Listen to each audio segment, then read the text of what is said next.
चित्तं वयं अतपि निपको भिक्खु सोहिमं विजते जतन।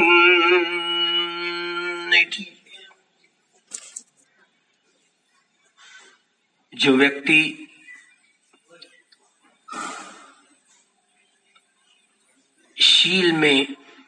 शीलों में प्रतिष्ठित होकर अपने मन को वश में करने की कृति करता है, काम करता है, बड़ा परिश्रम करता है, अपने मन को वश में करने के लिए आनापानसति या अन्य 40 प्रकार के जो शमत भावना के कम्मठानों का अभ्यास करता है, बड़े बखूबी के साथ वह अपनी खनिक उपचार से लेकर अपना अर्पणा समाधि तक त्रिविध यह समाधि परिपूर्ण करता है। शील तीनों प्रकार से शुद्ध करता है। जो कोई व्यक्ति अपना शील पुष्ट करता है, गृही या गृह त्यागी हो, त्रिविध रूप से, जैसे कि कोई प्राण हत्या से बचकर के रहने का जो शील है, प्राणियों की हत्या से बचकर के रहने का जो शील है, जो हम भी हत्या स्वयं ना करें और किसी प्राणियों की हत्या करने के लिए किसी प्रकार की कोई प्रेरणा ना दे, और किसी में प्राण हत्या कर भी हो तो कर ली हो तो उसका अनुमोदन ना दे, समर्थन ना करे। तो इस प्रकार एक शील तीनों प्रकार से पालन करना आ गया। तो इस प्रथम शील में प्रतिष्ठित होना प्रारंभ हो गया। ठीक इसी तरह जो गृही लोगों के 5 शील हुआ करते हैं, अदिन्ना दाना वीरमणि, जो चौर्य कर्म से बचकर के रहता है, तो स्वयं भी चोरी नहीं करता, औरों को चोरी करने की प्रेरणा भी नहीं देता, और किसी ने चोरी की भी हो तो उसका समर्थन भी या अनुमोदन नहीं करता। तो त्रिविध शील पुष्ट करना आया। काम मिथ्याचार, परनारी या परपुरुष गमन करने से स्वयं बचकर के रहता है और अन्य किसी को प्रेरणा भी नहीं देता, और किसी ने ऐसे काम व्यभिचार किया हो तो उसका समर्थन या अनुमोदन नहीं करता। तो तीसरा शील पुष्ट हुआ। वाणी के जो 4 दोष हुआ करते हैं, झूठ बोलना, बड़े कटु बोलना, गंदी बातें कहना, किसी की निंदा चुगली चाहड़ी करना, जो निकम्मी बातें करना, ये 4 प्रकार के 4 किस्म के दोष हुआ करते वाणी के। तो भला आदमी जो कोई यह वाणी के 4 दोष स्वयं भी नहीं करता, औरों को भी किसी को यह दोष करने के लिए प्रेरणा भी नहीं देता, या किसी ने दोष ये किया हो तो उसका समर्थन या अनुमोदन नहीं करता, तो चौथा शील पुष्ट हुआ। सूरा मेरय मज्जपवाद ढाणा वीरमणि, जो कच्ची हो या पक्की हो, जो नशा पता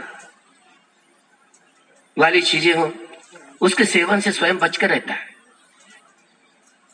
स्वयं भी सेवन नहीं करता, औरों को भी नशा पता करने की प्रेरणा भी नहीं देता, और किसी ने की भी हो तो उसका समर्थन या अनुमोदन नहीं करता। तो 5 शील का तीनों प्रकार से पालन करना है।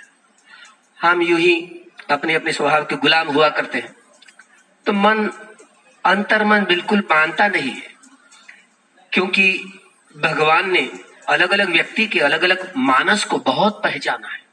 ये कामावचर चित्त 54, रूपावचर चित्त 15, रूपावचर चित्त 12 और लोकोत्तर चित्त 8, कुल मिलकर के 89 चित्त 89। लोकोत्तर चित्तों की संख्या 40 बढ़ जाती है, इसलिए पूरे चित्तों की संख्या 121 करके गिनी जाती है। अलग अलग जब चित्त उत्पन्न होता है तो अलग अलग अनेकों चित्त वृत्तियों को लेकर के उत्पन्न होता है।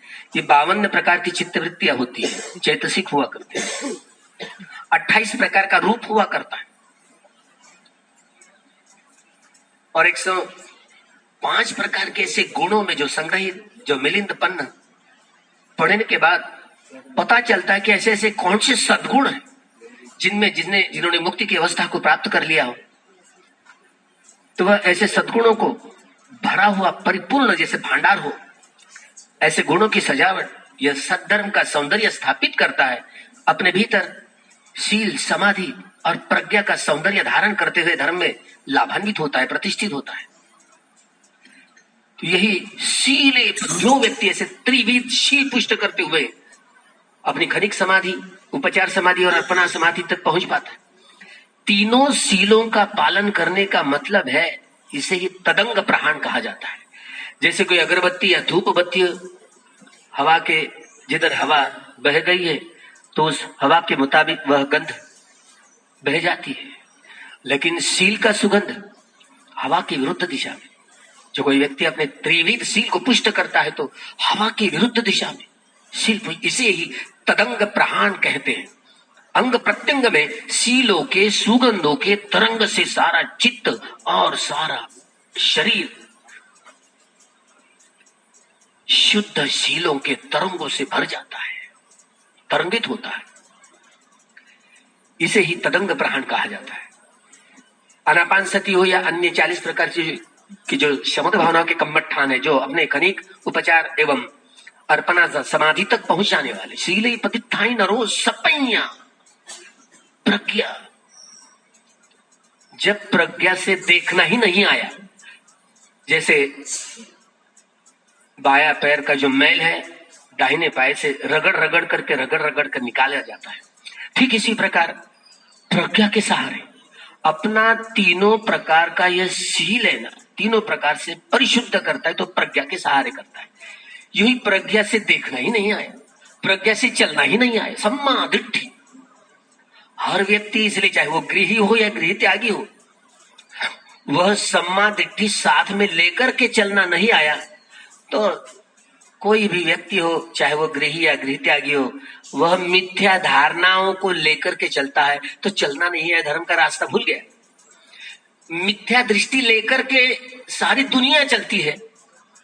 जब भी कभी बुद्ध उत्पन्न हुआ करते हैं, दुर्लभो बुद्धो उपादो इमस्मिन् लोके, अरे जब भी कहीं सम्यक संबुद्ध उत्पन्न हुआ करते हैं तो लोगों को इस अंधेरे से निकालते हैं।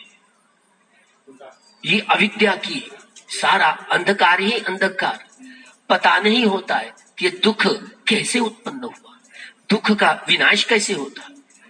जब भी कहीं सम्यक संबुद्ध उत्पन्न हुआ करते, ये दोनों चीजें सारे जीवन भर में, ये दुख की उत्पत्ति होती कैसी और दुख का विनाश होता कैसा। वेदना पच्चैया तन्हा वेदना पच्चैया पैया। हर मनुष्य हो या मनुष्यतर प्राणी हो, यह वेदनाओं के आधार पर यह तृष्णा का सारा प्रपंच खड़ा करता है। बाहर की कोई दुनिया की, बाहर की कोई शक्ति अपने विकारों का निर्माण करने वाली नहीं है। अपने भीतर ये मन, अपने भीतर वाला जो मन होता है, अपना माइंड होता है, अपने मन के द्वारा ही ये काम तृष्णा, भव तृष्णा और विभव तृष्णाओं का सारा भंडार निर्माण करती है।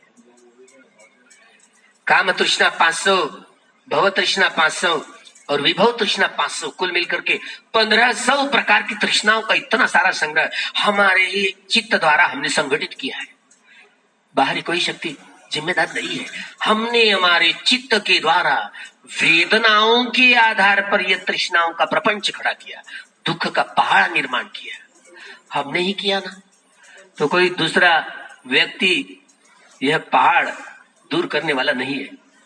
हमने जो स्वयं हमारे चित्त के द्वारा निर्माण किया। अरे प्रज्ञा के द्वारा देखना ही नहीं आया, चलना ही नहीं आया, भला कैसे तृष्णाओं का प्रहार कर सकते हैं। इसलिए भगवान ने दो ही बातें, हर मनुष्य मनुष्यतर प्राणी वेदना पच्चैया तन्हा, वेदनाओं के आधार पर सुखा वेदनाएं तो मन भोक्ता भाव में रमन करने लग जाता है और राग की आसक्ति की गांठें बांधने लगता है। दुखा वेदना आई, मन भोक्ता भाव में रमन करने लगता है, द्वेष की गांठें बांधने लगता है। अदुखा असुखा न्यूट्रल वेदना आई, मन भोक्ता भाव में रमन करना चाहता है, मोह मूर्ता की गांठें बांध करके अपने भव चक्र को, दुख चक्र को बढ़ाते रहता है। वेदना पच्चैया तन्हा। इसी प्रकार के हमने अपने इस दुख का पहाड़ हमारे चित्त द्वारा ही हमने स्वयं निर्माण किया है। केवल भगवान जब उत्पन्न होते हैं तो इन बातों का अनुसंधान केवल भगवान ही कर सकते हैं, अन्य व्यक्ति की कोई चेतना ही नहीं होती। जो कोई सम्यक संबुद्ध हुआ करते वे ही इस दुख से छुटकारा कैसे पावे, सारे प्रकार के दुख से छुटकारा पा करके मुक्ति का साक्षात्कार कैसे करे, इस मार्ग का अनुसंधान करते हैं।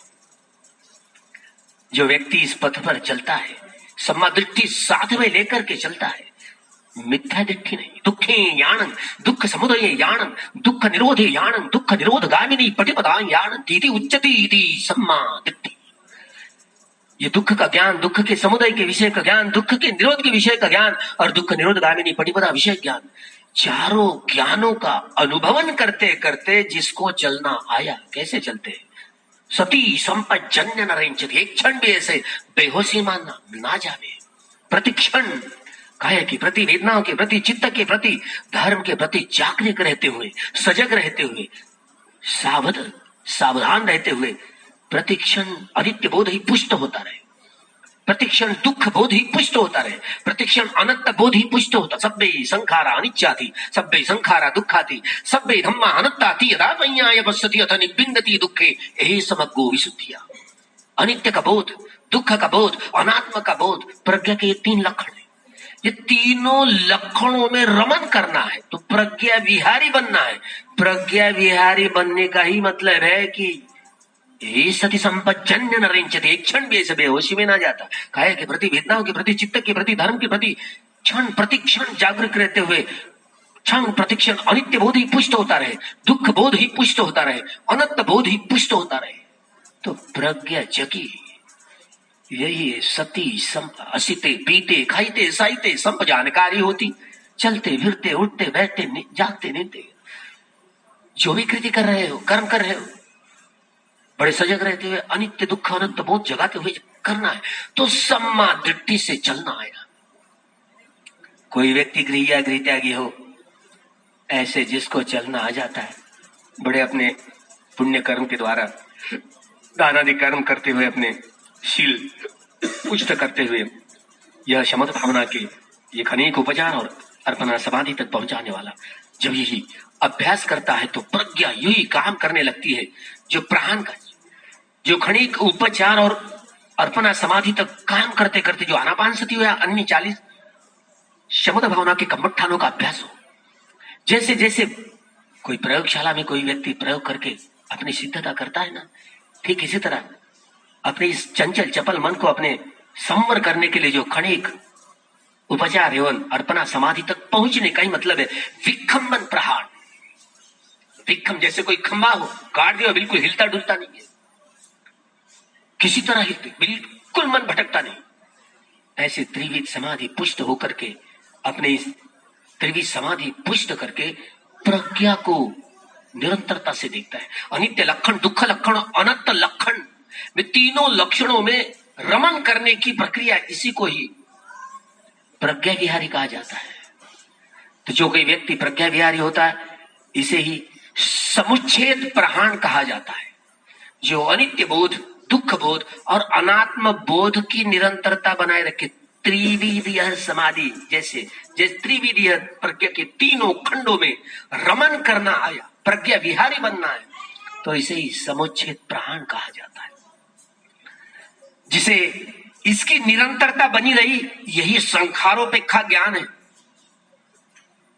विपश्यना का 9वां ज्ञान है, जो कितनी भी काम तृष्णाएं, भव तृष्णाएं, विभव तृष्णाएं, भव तृष्णाओं का जो क्लेश धातु कही जाती है, क्लेश धातु जो बार बार हमें भव में, जन्म में बार बार जन्म लेने वाली है, भव तृष्णा का जो संग्रह है, यह क्लेश धातुओं का प्रहान करने वाली, यह प्रहान करने वाला ज्ञान संखारोपिक का ज्ञान, यह अनित्य दुख अनंत लक्षण में निरंतरता बनी रही, यही संखारो। चाहे कितने भी काम भूमि में, रूप भूमि में या अरूप भूमि में जन्म देने वाले संस्कारों का जितना सारा संग्रह, अरे पहिणंति में भिक्खवे, प्रहान करने योग्य है। पहिणं पहाणं पहिणं, मैंने प्रहान कर लिया है। जो व्यक्ति इसी पथ पर चलते चलते चलते चलते विपश्यना सार्वजनिक कम्मठान का अभ्यास करते करते, अनित्य दुख अनंत लक्षण का अभ्यास करते करते, ये समर्शन ज्ञान, उदय वे ज्ञान, भंग ज्ञान, भय ज्ञान, आदिनव ज्ञान, निपिदा ज्ञान, मुचित काम्यता, पटिशंका ज्ञान, संखारोपेक्षा ज्ञान, अनुलोम ज्ञान, इसी तरह ये दसों एक एक ज्ञान के पत्थर के मैल पर समझते हुए, समझ बुझ रखते हुए कदम कदम कदम चलता है, तो वह दसों ज्ञानों के बाद यह गोत्रभू चित्त, जो इस शरीर और मन के परे का ज्ञान, ये अनित्य से लेकर नित्य की ओर ले जाने वाला यह गोत्रभू चित्त उत्पन्न होता है, ताकि यह उस समय यह शरीर भी काम करना बंद करता है और मन भी काम करना बंद करता है। सीले पतिठाय नरो सपඤ्ඤा चित्तम पඤ्ඤंच भाव। इस प्रकार यह प्रज्ञा की भावना करते करते भिक्षु को अपने अंतर मन की गहरा तल स्पर्शी गहराई में जाकर के अंतर मन के विकारों का सारा संग्रह, तृष्णाओं का सारा संग्रह खदेड़ कर निकाल बाहर करता है, निर्जरा करता है, उच्चाटन करता है, निर्मूलन करता है, उन्मूलन करता है, तो मुक्त होता है। जटा रूपी तृष्णाओं का जड़ से उखाड़ फेंकता है, तो मुक्त हुआ। जब कोई मुक्ति के रस का रसास्वादन करने लगता है, इसी को ही निर्वाण समापत्ति ध्यान कहा जाता है।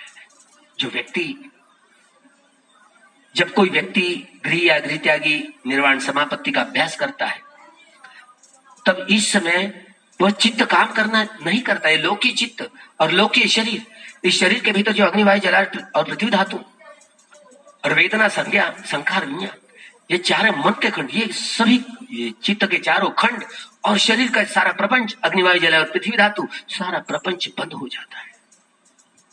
इसे ही निर्वाण के रस का रसास्वादन कहा जाता है। इसे बातों को खूब समझे कि किसी तरह भगवान ने इस एक गाथाओं पर जो विशुद्धि मग्गो, यही माग मग्गं गानं मग्ग संपयुक्त कानं चंदम मानं तंग समुत्थानानं च रूपानं मग्ग पच्च ही न पच्चे।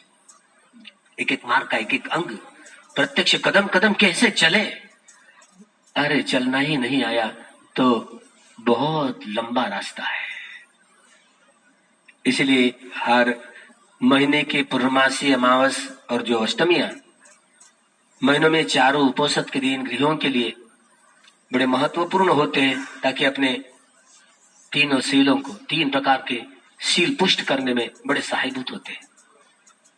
समाधियां सहायभूत होती है और प्रज्ञा जगाने में यह उपोषद कर्म दानं गत्वा शीलं समाधित्वा उपोषद कर्मं गत्वा तम अस्सादीति अभिनंदन्ति। रागो उपज्जति, दोषो उपज्जति, मोहो उपज्जति, माना उपज्जति, दृष्टिंग उपज्जति, विचिकित्सा उपज्जति, औदच्यं उपज्जति, दोमनसं उपज्जति।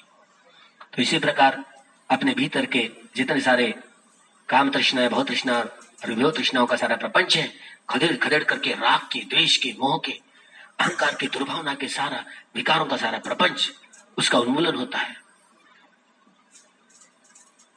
और सद्धर्म का लाभ हुआ करता है। सभी प्रकार की विचिकित्सा, सारे संदेह दूर हो जाते हैं। ठीक इसी प्रकार भगवान के सद्धर्म को कोई धारण करते हुए व्यक्ति धर्म में लाभान्वित होता है, तो सभी प्रकार के दुखों से छुटकारा पा करके निर्वाण का साक्षात्कार करता है। यह इस स्थल पर जो भगवान आए थे, तो इसी स्थल पर भगवान की अभी मूर्ति का दर्शन भी लिए थे। यही वो स्थल था जिस स्थल पर यह विहार खड़ा हुआ है, जहाँ पुरातन यादें, यह तो ये बांग्लादेश भी जम्बूद्वीप का ही एक भाग था। आगे चलकर भी, आगे आने वाले सम्यक संबुद्ध के काल में भी, यह भी सम्यक संबुद्ध के काल में भी यही जम्बूद्वीप का ही हिस्सा रहने वाला है। समय है तो हम इस स्थल जहाँ भगवान के चरण लगे हैं, ऐसे स्थल में हमने इस पवित्र भूमि पर हम लोग पहुंच गए। यहाँ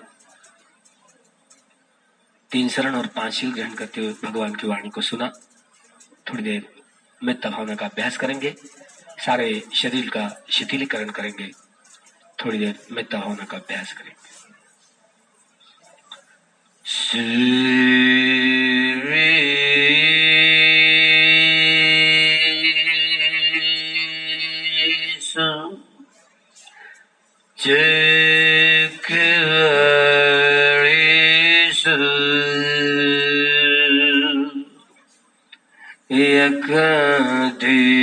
वाच ब्रह्मणो यं अम्हेहि कतं पुण्यं सर्वसम्पत्ति साधकं सवेदं अनुमोदित्वा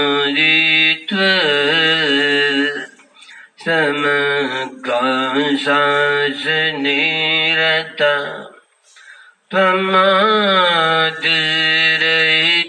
प्रमादरहितन्तु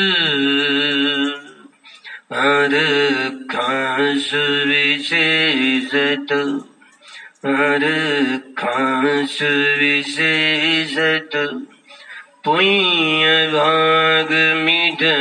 चयं समन्ददामकारिदम् अनुमोदन्तु तं सभे मेदिनी तद् सखी मेदिनी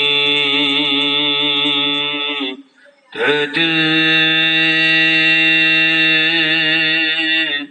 सखी मेदिनी तद् सखी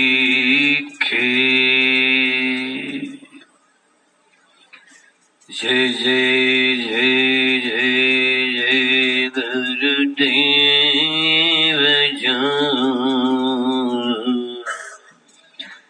जय जय कृपानिधान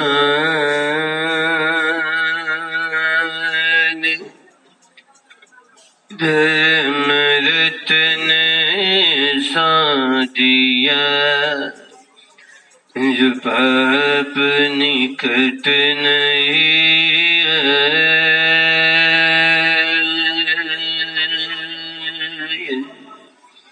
ऐसा चखाया धर्म रस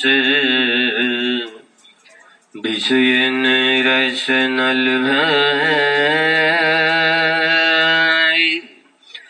धर्म सार सारिया छिलके दिए छुड़ाए रोम रोम कीर्तज्ञ हुआ ऋण न चुकाया जाए जीव जीवन धर्म का दुखियन की सेवा करूं दुखियन बाटूं धर्म सुख यही उचित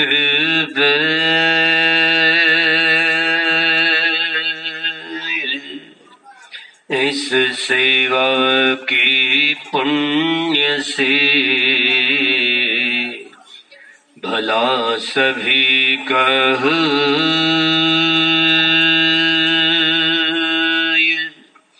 सबके मन जागे धर्म सबका मंगल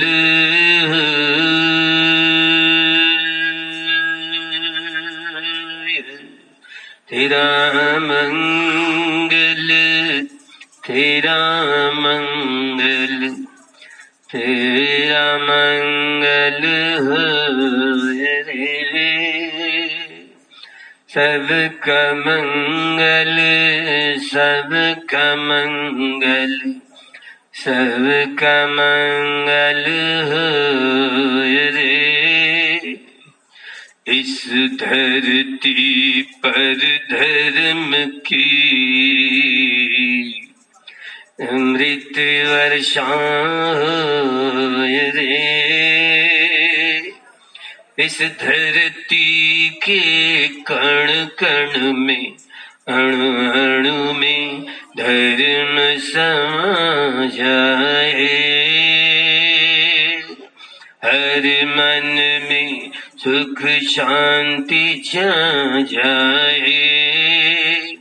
जो भी तपेश पुण्य भूमि पर मुक्त दुखों से हो जाए। धर्म विहारी पुरुष हो, धर्मचारिणी नारी, धर्मवंत संतान हो, शीलवंत संतान हो, समाधिवान संतान बने, प्रज्ञावंत संतान बने, सुखी रहे परिवार, सुखी हो ये संसार।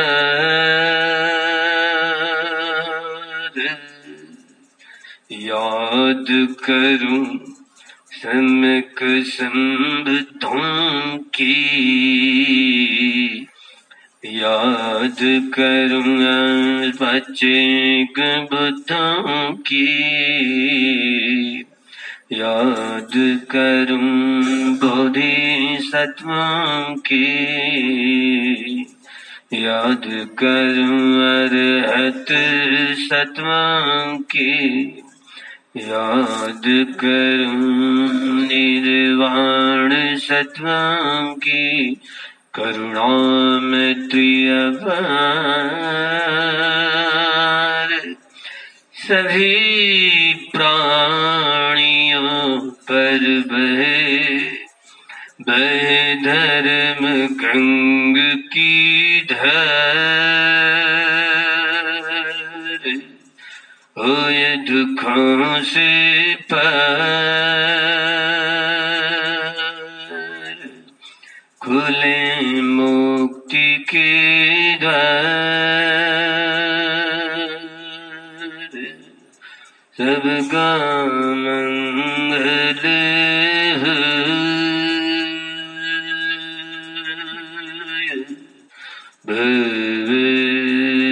भवतु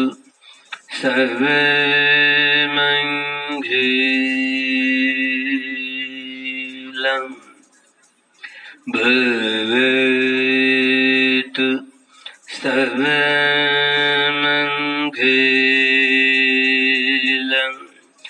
भवतु